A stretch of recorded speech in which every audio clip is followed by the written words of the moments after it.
Ça vous est sûrement déjà arrivé. Votre cliente met la main dans la lampe et oups, elle ressent une douleur. En effet, le gel chauffe dans la lampe et ça peut faire mal. Mais c'est normal, quand un gel reçoit l'énergie de la lumière UV, il durcit. On dit qu'il polymérise ou qu'il catalyse. C'est précisément à cet instant qu'on peut ressentir une sensation de chauffe, parfois même très douloureuse. Aujourd'hui, je vais vous donner mes astuces pour éviter que ça arrive. Mais avant ça, il faut comprendre les 5 principales raisons qui font que votre gel chauffe sous la lampe. Et au passage, si vous voulez recevoir tous mes conseils par mail chaque dimanche, inscrivez-vous au club privé, c'est gratuit. Je vous mets le lien en description. En 1, la composition du gel. Rappelez-vous, c'est normal que le gel chauffe sous la lampe. C'est obligatoire pour qu'il puisse catalyser et donc réaliser des poses solides et durables. Mais tous les gels n'ont pas la même capacité à durcir dans la lampe. C'est d'abord leur composition chimique qui peut accentuer la sensation de chaleur. Dans les gels, on retrouve les oligomères et les photoinitiateurs. Plus il y a d'oligomères, plus le gel va durcir et donc faire mal pendant la catalyse. Et plus il y a de photoinitiateurs, plus ça catalyse vite, puisque la lumière UV agit rapidement sur le gel. Il existe des gels qui chauffent peu et d'autres beaucoup. Et même des gels qui ne chauffent pas. Mais attention, ce genre de gel, c'est pas une solution miracle. Un gel qui chauffe moins peut se dégrader plus rapidement, vieillir moins bien et à la longue, ça peut créer des décollements internes. En 2, la couleur du gel. Et oui, la couleur du gel joue un rôle direct sur la sensation de chaleur. Les gels transparents laissent passer la lumière UV plus rapidement à cœur et donc ça peut faire mal. En fait, il n'y a pas de pigment pour ralentir la pénétration des UV. La réaction est plus rapide et donc produit plus de chaleur, tout simplement. Au contraire, les gels teintés ou opaques ralentissent la catalyse et donc diminuent la sensation de chaleur. C'est valable pour les gels très couvrants, comme le Self Builder Beige par exemple.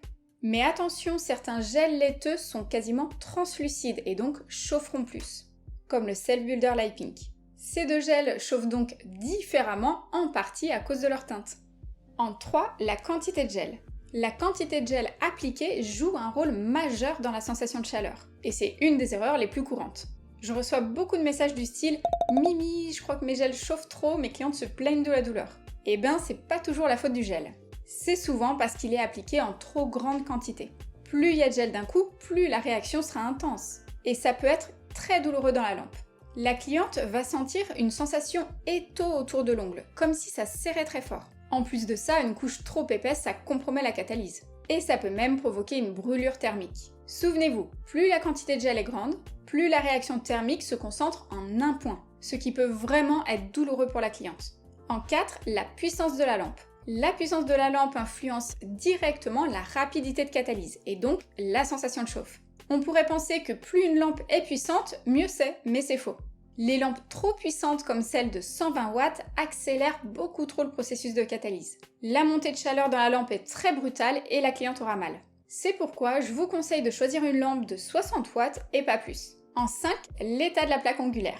Les ongles de votre cliente jouent évidemment un rôle dans la sensation de chauffe. Certaines clientes sont plus sensibles que d'autres, mais c'est en fait dû à l'état de leurs ongles. Les ongles fins, abîmés ou rongés sont beaucoup plus sensibles. Et c'est là qu'il faut faire très attention pendant la pose du gel. L'ongle lui-même ne ressent rien puisque c'est une matière kératinisée, donc morte. Il n'est pas sensible à la douleur ou à la chaleur. Mais il est en contact avec le lit de l'ongle où se trouvent les tissus vivants, riches en terminaisons nerveuses et capillaires. Et c'est cette zone qui est sensible à la chaleur, et pas l'ongle. Donc, plus l'ongle est fin, plus la chaleur est transférée directement au lit de l'ongle. Un ongle abîmé ne fait pas suffisamment barrière et la chaleur atteint directement les tissus sensibles. Donc voilà, maintenant vous savez pourquoi votre gel chauffe trop sous la lampe. Heureusement, j'ai plusieurs astuces pour éviter ça. Connaître ses produits. Tout d'abord, il faut bien connaître vos produits, c'est primordial. Vous devez adapter le type de gel à la prestation, à la longueur et à la nature de l'ongle de votre cliente. Donc il faut tester vos gels pour savoir exactement comment ils vont réagir.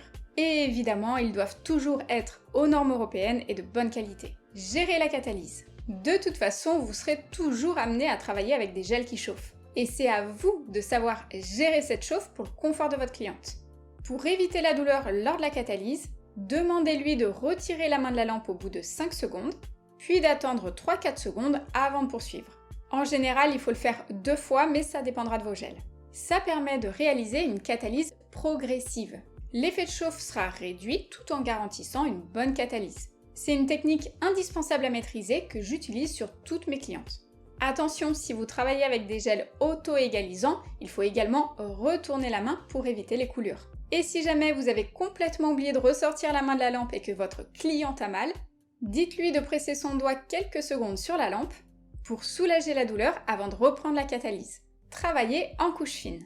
Apprenez à gérer la quantité de gel déposée, c'est important pour réduire la sensation de chauffe.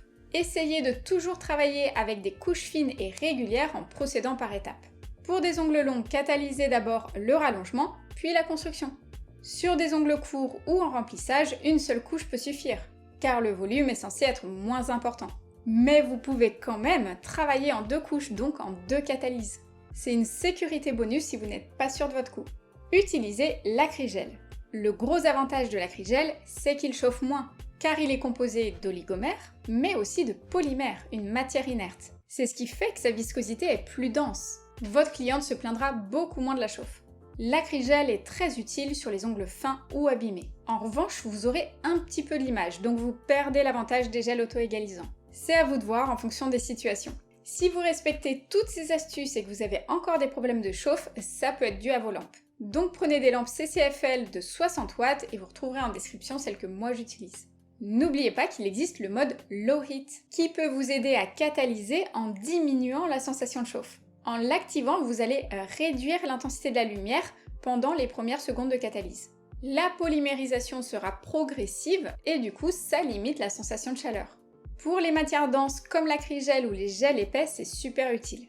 Mais attention, n'utilisez jamais le mode Low Heat avec les gels auto-égalisants. Ça risquerait de couler dans la lampe et de gâcher votre construction. Assurez-vous également que votre lampe émet en 365 et 405 nanomètres. Ce sont 2 longueurs d'onde essentielles pour catalyser tous vos produits, que ce soit les gels de construction, les bases ou les VSP. En conclusion, un gel qui chauffe, c'est tout à fait normal, pas de panique. Mais si votre cliente a mal sous la lampe, c'est pas forcément à cause du gel. Il y a plusieurs raisons qui peuvent expliquer ça, et c'est souvent une erreur de protocole de pose. Quantité de gel, gestion de la catalyse, etc. J'espère que mes petites astuces vous aideront et n'oubliez pas que je vous ai fait une vidéo spéciale sur les lampes CCFL. Donc cliquez ici pour la regarder, je vous explique tout.